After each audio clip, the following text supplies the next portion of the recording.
kupatwa na jambo baya. Sema kupatwa na jambo baya.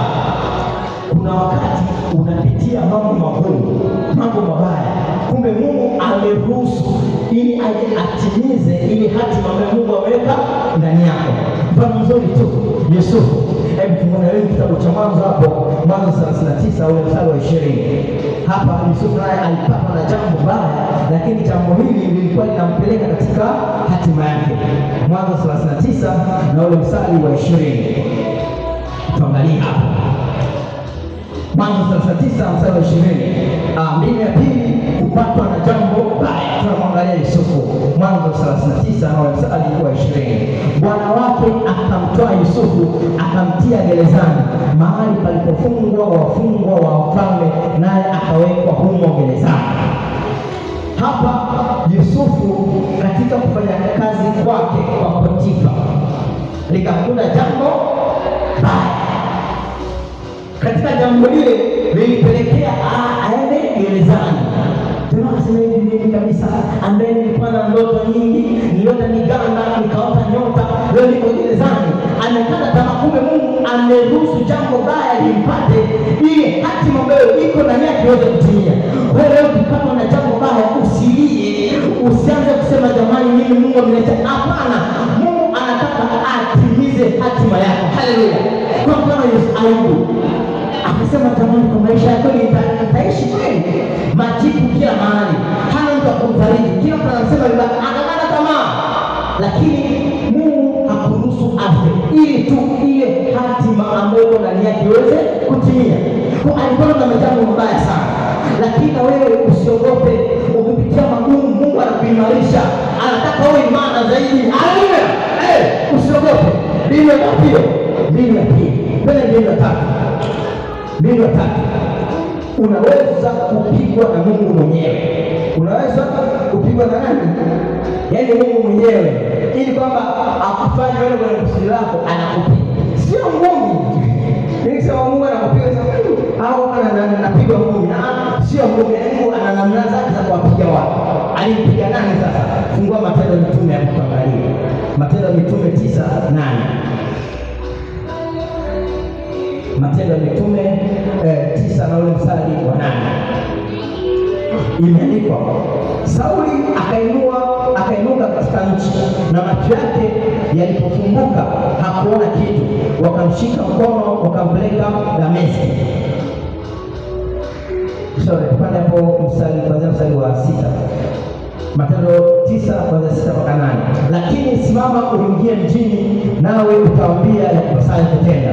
Na wale watu waliosafiri pamoja naye wakasimama kimya, wakisikiliza sauti, wasione mtu.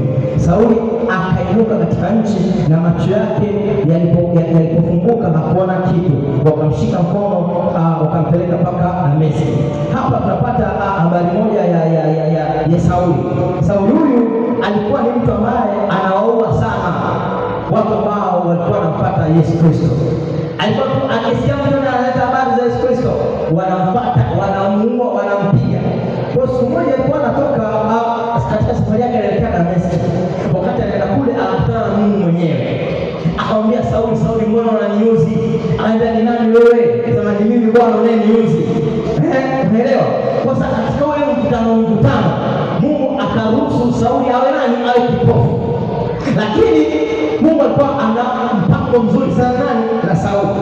Sauli yule ambaye anazungumzia hapa ndio yule ambaye alikuja kuwa Paulo. Kwa ndani yake alikuwa ana hatima kubwa sana, lakini Mungu alikuwa anapata mbinu mbalimbali za kumfanya Paulo afikie hatima ambayo ameweka ndani yake. Mpango wa kwanza, aliokolewa na nini? Kwenye kikapu. Lakini mpango mwingine, ili Mungu amvute kwenye hatima, alisababisha awe kipofu. Mtu mwingine umekuja hapa kwa ajili ya ugonjwa, mwingine ulipata matatizo fulani, Mungu akaruhusu uje kanisani. Ulikuja kanisani ukafundishwa maarifa ambayo yanakupa uwezo wa kushinda. Unapitia vita ambavyo wewe hata kwenye hili nimevuka, kumbe kwa sababu Mungu aliruhusu jambo lilopelekea wewe uje mahali hapa, ukapata maarifa, ukabaki kufundishika. Ndio maana kwenye kwake kuangalia nani fulani mama samaki kainaye bali ni hatari. Akianza kuomba kuleta. Mungu aliruhusu nini? Jambo likupata. Kwa hiyo Mungu ana namna nyingi ya kumvuta mtu ili tu alazimishe hatima yako iweze kutokea. Haleluya. Mnaelewa kidogo hapo sasa? Kwa kusema Mungu anaruhusu mapigo ili akuvute kwenye hatima yako. Hiyo ni mbinu ngapi? Ya tatu. Mbinu ya nne sasa, sema mbinu ya nne. Mbinu hapa ndo penyewe sasa nataka tushiriki napo. Mbinu ya nne nisema hivi, kukufundisha vita. Sema kukufundisha vita. Ili uweze kuifikia hatima ambayo Mungu ameweka mbele yako. Mungu anafundisha vita. Anataka wewe uwe mtu wa vita. Maisha haya ndugu zangu, bila vita haufanikiwi. Yeyote ambaye ana jina kubwa, yeyote ambaye amefanikiwa, ni mtu ambaye alikubali kupigana vita. Baada ya ile vita akashinda. Baada ya ile vita akatoa jina fulani. Kwa hiyo vita kwanza, baada ya vita unapata jambo fulani. Tuangalie kidogo hapo pamoja. Hebu fungana na kitabu cha Hesabu. Fungua kitabu na mimi kitabu cha Hesabu 13 ule mstari wa 30. Hesabu 13 ule mstari wa 30. Imeandikwa Hesabu 13:30.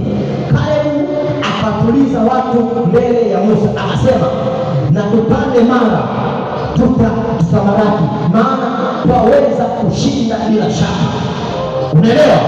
Hapa Kalebu katika watu ambao walikuwa wametumwa kwenda kupeleleza nchi, wengine wakatoa taarifa za kuwavunja watu mioyo, lakini Kalebu akasimama akamwambia hivi, usiwe na shaka, tunaweza kushinda mara.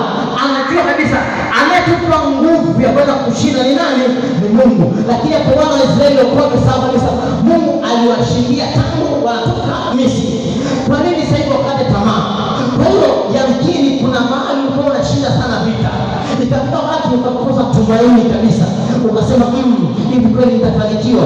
Kwa majicho ambayo ninayaona, kwa maneno ninayoyaona, kwa vita naopitia nitashinda kweli? Ukakata tamaa. Haukujua kwamba anayekupa nguvu ya kushinda ni nani? Ni Bwana. Hapa Kalebu anakukumbusha kabisa, msikate tamaa, tuendelee vita, kwa maana twaweza kushinda. Kwa hiyo Mungu anakupa uwezesho wa kushinda kila vita ambayo inakuja mbele yako. Huo ndio ushindi ambao tulionao. Hebu tuone nini kitabu cha Samueli. Tuendelee kujipa maandiko ambayo yanatupa nguvu sasa wakati tunaenda kuomba. Samueli wa pili. Tunaona nini kitabu cha Samueli wa pili 8 mstari wa 6. Samueli wa pili 8 mstari wa 6. Imeandikwa, Daudi akaweka ngome katika Shamu na Dameski, na hao Washami wakawa watumwa wa Daudi, wakaleta zawadi, naye Bwana akampa Daudi kushinda kila alipokwenda.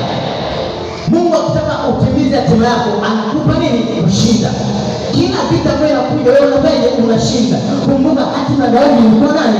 Mfalme, na tayari alikuwa ameshapaka mafuta kuwa mfalme, lakini ile hatua ya kufikia ule ufalme Mungu alimpa kushinda. Amina. Kwa wewe Mungu amekupa ushindi kila mahali.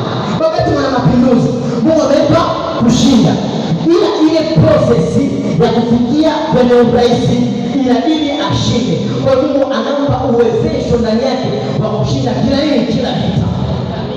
Hata uwezesho upo ndani yako, una uwezo wa kushinda kila vita ambayo iko mbele yako. Haukujua tu kama ungejua, yule ambaye anakutesa ungekosha umaliza mapema sana. Haleluya. Kwa hiyo hapo Bwana Mungu akampa Daudi uwezesho wa kushinda kila nako kwenda. Tuangalie sasa mstari wa mwisho ili sasa twende kwenye vita ambayo iko mbele yetu. Fungua na mimi kitabu cha Warumi. Fungua na mimi kitabu cha Warumi 8 ule mstari wa 37. Rikapa yakapaterele yamamurugusha pataraba. Warumi 8 mstari wa 37. Imeandikwa, lakini katika mambo haya yote tunashinda na zaidi ya kushinda kwa yeye aliyetupenda. Amina. Hebu mimi kwanza msanii wewe sema hivi, lakini katika mambo haya ongeza sauti kidogo, hebu sema hivi, lakini katika mambo yote haya tunashinda na zaidi ya kushinda kwa yeye aliyetupenda. Hii vita ambayo iko mbele yako amekuwekea kushinda, na unashinda na zaidi ya kushinda. Yaani kwamba ukiangalia kitu zaidi kwamba ukishinda hapa hivi, mwambie shinda zaidi, unashinda zaidi. Kama ni kweli bibi utembee kama pale tu wa mzamaki, lakini Mungu anakuwezesha unatembea kama pale mlangoni. Hiyo ndio uwezesho wa Mungu ameweka ndani yetu. Na ile vita ambayo iko mbele yako, sio leo utaishinda, na hakika unapata ushindi kwa damu ya Yesu. Haleluya. Hebu simama sasa.